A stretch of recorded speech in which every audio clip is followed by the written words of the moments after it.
का इलाज।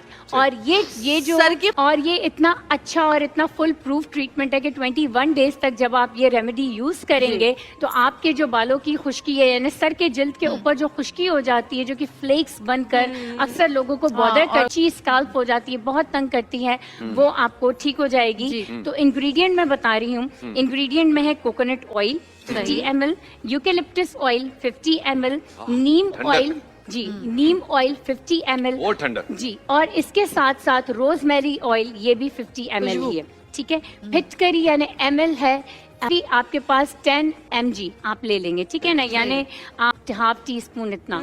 इन तमाम चीजों को आप मिक्स करेंगे, मिक्स करने के बाद बॉटल में डाल के रख देंगे।